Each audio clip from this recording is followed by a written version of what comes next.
Bismillahirrahmanirrahim. Assalamualaikum warahmatullahi wabarakatuh. Alhamdulillahirabbil alamin. Allahumma shalli ala sayyidina Muhammad wa ala ali sayyidina Muhammad. Perkenalkan, nama saya Rahmawati, mahasiswi dari Institut Agama Islam Miftahul Ulum Tanjung Pinang. Gunanya saya membuat video ini untuk memenuhi tugas dari mata kuliah pengembangan kurikulum pendidikan agama Islam, dan dengan ibu dosen Ibu Mila Dr. Minasari MPDI. Pada kesempatan ini, judul dari tugas atau presentasi yang akan saya sedikit jelaskan yaitu faktor perubahan kurikulum. Untuk faktor perubahan kurikulum ini, setelah Indonesia merdeka, kurikulum Indonesia telah banyak mengalami perubahan. Pada tahun 1945, 1952, 1968, 1975, 1984, 2004, 2006, 2013, lalu sekarang kurikulum merdeka. Namun penting untuk diketahui bahwa kualitas pendidikan agama Islam di sekolah masih menjadi tantangan bagi Indonesia. Upaya yang dilakukan untuk meningkatkan kualitas pendidikan di bidang ini termasuk pengembangan kurikulum, juga pelatihan bagi guru. Rumusan masalah pada faktor perubahan kurikulum, yaitu kurikulum sekolah merupakan instrumen strategi untuk pengembangan kualitas sumber daya manusia baik jangka pendek maupun jangka panjang dengan upaya pencapaian tujuan sekolah atau tujuan pendidikan. Perubahan kurikulum untuk pendidikan agama Islam tentu dalam rangka untuk meningkatkan kualitas pembelajaran peserta didik yang ada pada lingkungan madrasah atau untuk agama.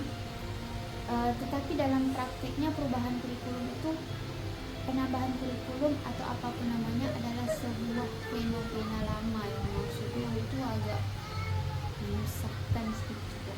Ada pro kontra bahasanya. Di dalam proses pengendalian mutu pendidikan, kurikulum merupakan perangkat yang sangat penting karena menjadi dasar yang menjamin kompetensi keluaran dari proses pendidikan. Kurikulum harus selalu diubah menjadi periodik untuk menyesuaikan dengan dinamika kebutuhan pengguna dari waktu ke waktu. Walaupun masih banyak pro kontra pada setiap perubahan kurikulum. Faktor perubahan kurikulum itu bisa saja dari relevansi dengan konteks saat ini. Maksudnya itu kurikulum yang baik harus sesuai dengan kebutuhan dan karakteristik siswa. Hal ini itu terus dikembangkan atau disesuaikan untuk memenuhi kompetensi mereka, mempersiapkan mereka untuk masa kini dengan masa depan. Jadi itulah yang membuat menteri itu menganggap kalau kurikulum itu lebih baik dirubah gitu. Terus kemajuan ilmu pengetahuan dan teknologi. Pesatnya perkembangan ilmu pengetahuan dan teknologi mengharuskan adanya pemuktahiran kurikulum yang mencerminkan kemajuan terkini gitu, tren gitu. Hal ini memastikan bahwa siswa memperoleh pengetahuan dan keterampilan yang relevan dan dapat diterapkan di dunia nyata. Salah satu lagi faktor perubahan itu pengaruh global. Tren dan pengaruh global juga dapat berdampak pada perubahan kurikulum. Ketika dunia semakin terhubung, kurikulum dapat disesuaikan agar selaras dengan standar internasional dan mempersiapkan siswa menghadapi tantangan global. Terus perubahan sosial dan ekonomi. Perubahan masyarakat, perekonomian dari waktu ke waktu juga mempengaruhi perlunya perubahan kurikulum. Menyelesaikan kurikulum dengan perubahan-perubahan ini membantu mengatasi kebutuhan dan tantangan siswa yang terus berkembang dari masyarakat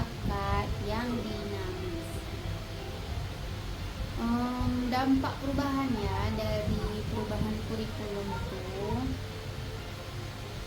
Satu itu faktor dampak positif itu munculnya metode baru sehingga proses pembelajaran jadi lebih mudah dan menarik untuk anak didik ya. Jadi ada yang lebih fresh gitu yang untuk pembelajaran. Terus memudahkan proses pembelajaran sehingga peserta didik lebih mudah menangkap apa yang guru dan pendidik sampaikan. Itulah karena mengikuti tren zaman yang kekinian. Jadi masa peserta didik apa yang trennya, jadi guru pun ikut menjelaskan atau memberi pendidikan itu sesuai dengan trennya gitu. Terus pembelajaran jadi praktis dan bukan sekedar teoritis. Terus dampak negatif, perubahan kurikulum mau tak mau memaksa guru dan peserta didik untuk beradaptasi dengan kurikulum baru. Mulai dari beradaptasi dengan peraturan dari Kemenak, buku pembelajaran dan materi penunjangan, iklim pembelajaran baru, belum tersedianya fasilitas yang memadai. Orang tua harus beli buku baru, anak jadi harus pakai metode yang baru, orang tua pun ikut bingung. Sedangkan yang dipelajari kurikulum untuk anaknya misalnya udah SMA tuh yang dulu belajar SD tak sama lagi dengan yang SD yang sekarang gitu.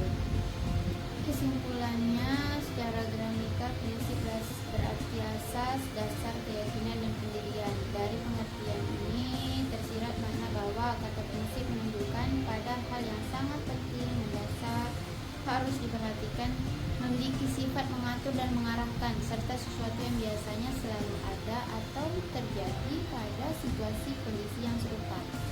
Prinsip pengembangan kurikulum dibagi menjadi dua, yaitu prinsip umum dan prinsip khusus.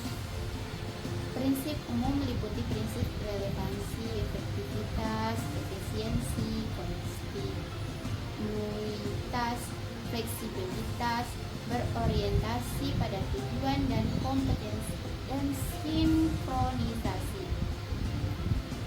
Sedangkan prinsip khusus meliputi prinsip tujuan kurikulum, isi kurikulum, didaktik, metodik, evaluasi, dan prinsip yang berkenaan dengan media dan sumber belajar. Faktor yang mempengaruhi pengembangan kurikulum itu ada 3: perguruan tinggi, masyarakat, dan sistem nilai. Baiklah, sampai di situ sedikit penjelasan faktor dari perubahan kurikulum. Kurang dan lebihnya saya mohon maaf. Saya akhiri, wabillahi taufiq wal hidayah. Assalamualaikum warahmatullahi wabarakatuh.